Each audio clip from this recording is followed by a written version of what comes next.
X-Men 97 não faz sentido, como pode estar tão bonito assim? O desenho de super-herói mais bonito atualmente, ou talvez de todos os tempos, finalmente voltou com a segunda temporada, que começou com uma estreia incrível em 3 partes. Segunda temporada de X-Men 97, que começou com o primeiro episódio, Dias do Futuro Passado. Sinceramente, é uma das melhores estreias que vi. Sem perder tempo, já mergulha direto na trama. Ou melhor, antes disso tem a abertura, que está entre as melhores da história da televisão. E uma coisa que eu particularmente adoro é quando as séries de TV mudam suas aberturas a cada episódio. Os 3 primeiros episódios da temporada tiveram aberturas diferentes, conforme o foco de cada um. Uma delas me deixou muito animado, mas já volto a esse assunto.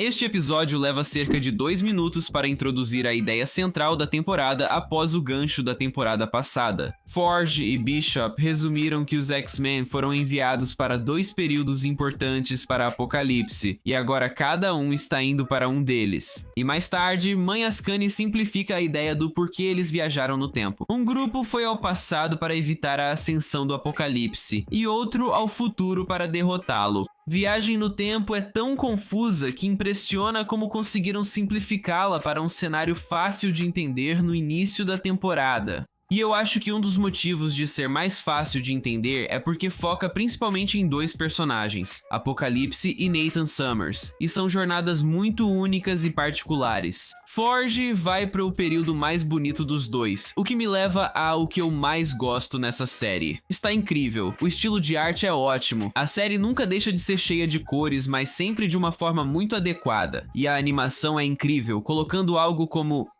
invencível no chinelo. Logo de cara, toda a cena de ação do Forge e do Wolverine contra esses robôs é incrivelmente bem animada, super empolgante, muito bem coreografada e o Wolverine está insano. Olha esse plano com o relâmpago, sério, é sensacional. E essa é só a primeira luta, a animação desse desenho está incrível. Veja a Tempestade, até o cabelo dela se mexe, o episódio vai direto ao ponto. Em vez de continuar direto do cliffhanger da primeira temporada, pula a introdução e começa logo na parte mais interessante. A série passou essa sensação na primeira temporada, tanto positiva quanto negativamente. Ela avançava em um ritmo inacreditável, parecia que um episódio tinha história suficiente para uma temporada inteira do MCU em live action. O episódio da Rainha dos Duendes, fundamental para a história, trouxe a mesma sensação da primeira temporada, mas sinceramente, até agora, esses episódios cobriram uma quantidade muito grande de conteúdo, mas nenhum deles pareceu apressado de forma alguma. O ritmo desses 3 episódios foi espetacular e acho que ajudou muito terem sido lançados juntos. Esses 3 episódios focam cada um em um grupo diferente de personagens e cada um em um período de tempo diferente. Então, lançar os 3 episódios nesta semana fez com que, ao invés de termos que esperar umas 2 semanas para ver os outros X-Men, pudéssemos ver cada grupo e todos os personagens já nesta semana, antes dos X-Men pararem de ficar perdidos no tempo, provavelmente na próxima semana. Na minha opinião, isso foi muito inteligente. Voltando ao episódio, os personagens principais se reúnem e somos apresentados ao Apocalipse, com visuais incríveis. Reconheço esse visual, é uma referência legal.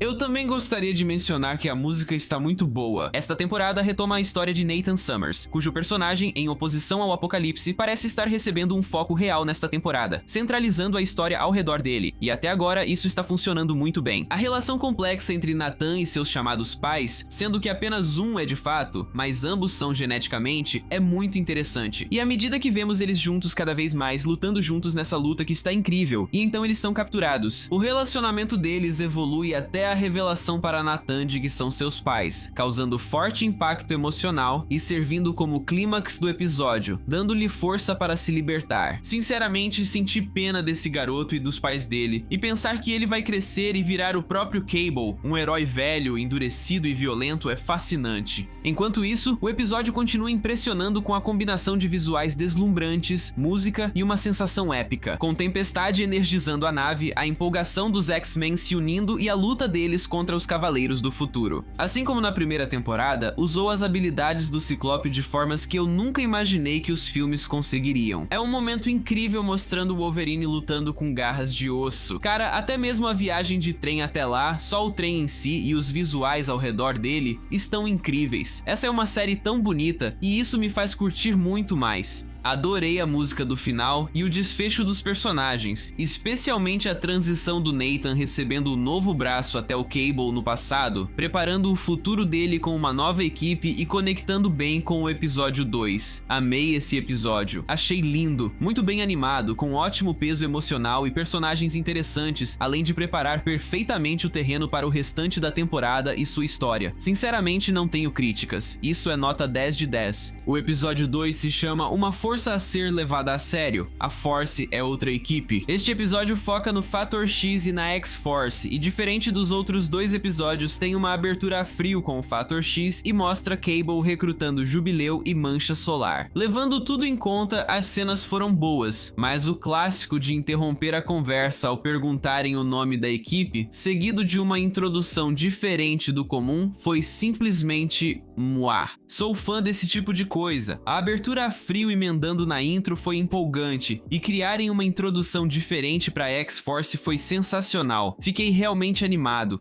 Mas isso pode ter sido o ponto alto do episódio, pois embora o restante seja bom, acho que foi o que menos gostei da temporada até agora. Nada foi particularmente incrível, exceto pela introdução, que realmente conta.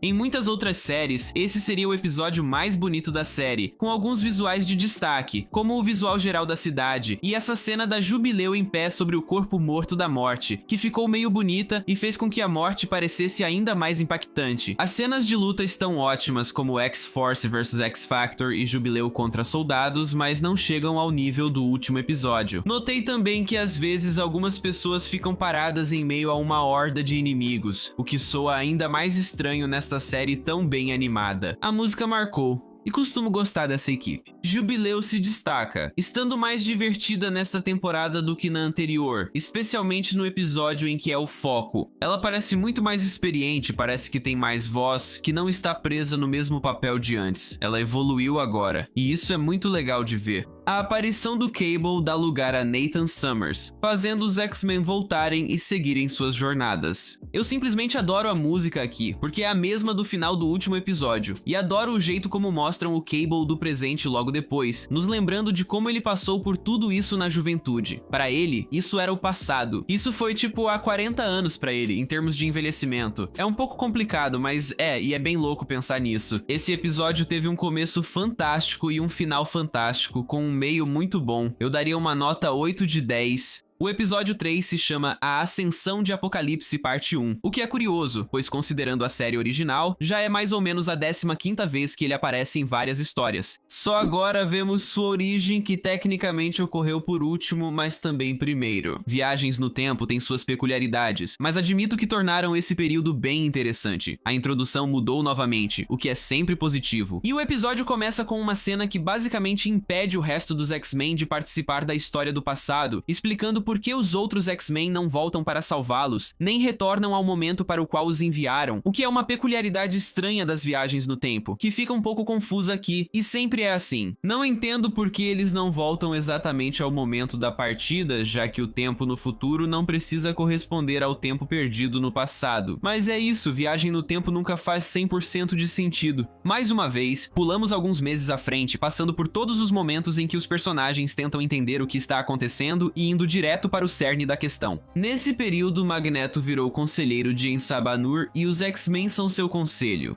Um início de temporada bem diferente do que eu esperava para esses personagens, mas a série não perde tempo e não gasta um episódio preparando isso. Podemos simplesmente começar daqui e esperar que os espectadores entendam, ou melhor, confiar que os espectadores vão entender, o que sinceramente é uma sensação muito boa sendo um desses espectadores. Magneto como conselheiro de Ensabanur é interessante, assim como a surpreendente primeira visão do Egito, que está visualmente incrível. Acho que esse tipo de cenário normalmente corre o risco de parecer apenas grandes desertos sem graça. Mas como de costume, X-Men 97 acerta em cheio quando se trata dos visuais. Destaca-se quando o Professor X explora a mente do escravizador em uma longa e visualmente incrível sequência. Fiquei intrigado sobre o significado dessa cena. Quem era a pessoa com quem ele falava? Isso estava ligado ao Kang, o Conquistador, ou a outra coisa? Aliás, o cenário não só parece incrível, como também parece tecnologicamente avançado. Nós vemos comunicação de alta tecnologia, robôs e armas que são tratadas como se fossem normais no Egito Antigo. Não demorou muito para eu perceber o que isso significava. O faraó viajante do tempo dos quadrinhos da Marvel, Ramatut, uma das muitas vidas de Kang, o Conquistador. Kang é, antes de tudo, um vilão dos Vingadores. Ele tem relação com o Quarteto Fantástico, mas se encaixa muito bem no universo dos X-Men, ou melhor dizendo, do Apocalipse. A rivalidade entre versões jovens de Kang e Apocalipse pelo trono do Egito Antigo é sinceramente muito legal. É um ótimo uso do universo Marvel mais amplo sem envolver outros personagens como os inimigos de Kang. Aquela cena do elefante ficou incrível sem motivo. Como? Não entendo como a animação está tão boa. Como pode ser tão melhor do que Invencível? Não pode ser só por causa dos dubladores famosos. Com certeza, né? Alguém pode me explicar? X-Men 97 aparentemente também vai ser lançado todo ano a partir de agora, então isso nem serve de desculpa para Invencível. Por que Invencível parece daquele jeito? E por que X-Men 97 arrebenta tanto, tipo, nem chega perto? Aqui vemos que Magneto acredita poder redimir em Sabanur antes de se tornar Apocalipse, um conceito interessante e talvez um pouco de projeção. Talvez ele queira que façam o mesmo por ele, mas seja lá o que for, isso com certeza é muito mais interessante do que a versão clássica de devemos matar a versão mais jovem do vilão, que era o que eu esperava que eles fizessem. A música egípcia clássica é ótima e, sinceramente, eu me peguei realmente envolvido com a trama e os personagens do Antigo Egito. Não quero só que eles saiam dali.